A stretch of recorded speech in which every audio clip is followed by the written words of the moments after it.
آج میں آپ کو بتانے والا ہوں کہ علی رضی اللہ عنہ اپنا کام اپنے ہاتھ سے کیا کرتے تھے اور یہ سمجھ کر کیا کرتے تھے کہ میرے کملی والے کی سنت ہے اپنا کام اپنے ہاتھ سے کرنا۔ ایک مرتبہ علی رضی اللہ تعالیٰ عنہ بازار تشریف لے جا رہے تھے تو راستہ میں ایک خرمہ خریدا، اس کو اپنے کپڑے میں لپیٹ کر اپنے کندھوں پر رکھ لیا۔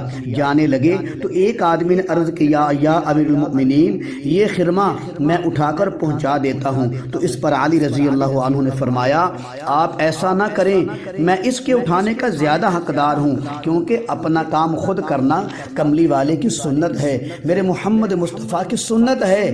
توجہ فرمائیں، نبی صلی اللہ علیہ وسلم اکثر اوقات اپنا کام اپنے ہاتھ مبارک سے کیا کرتے تھے۔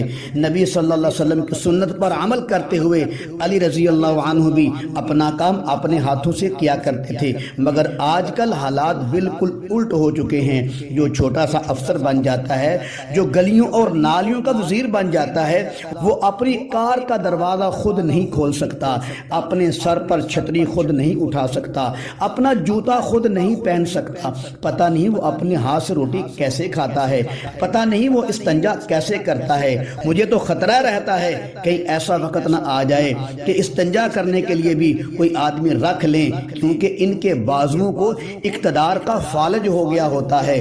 لوگ کہتے ہیں یہ ہمارا لیڈر ہے، یہ ہمارا یہ کام کرے گا، وہ کام کرے گا۔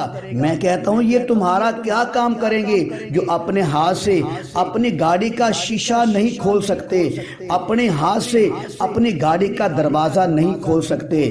بتاؤ وہ تمہاری قسمت کیسے کھولیں گے؟ وہ اپنے ہاتھ سے اپنا جسم صاف نہیں کر سکتے، وہ تمہارے ماحول کو صاف کیسے کریں گے؟ وہ تمہارے ملک کو صاف کیسے کریں گے؟ وہ تمہارے دلوں کو صاف کیسے کریں گے؟ وہ ملک کا ناجائز طریقہ سے پیسہ کھا کر اپنے کردار کو صاف کیسے کریں گے؟ اور باتیں کرتے ہیں صحابہ پر، جن کو قرآن متقی کہتا ہے، جن کو قرآن کامیاب کہتا ہے، جن کو قرآن ہدایت یافتہ کہتا ہے، جن کو قرآن مومن کہتا ہے، جن کو قرآن سچا کہتا ہے، جن کو قرآن اللہ کی جماعت کہتا ہے، جن کو قرآن رضی اللہ عنہم ورضوا عنہ کہتا ہے۔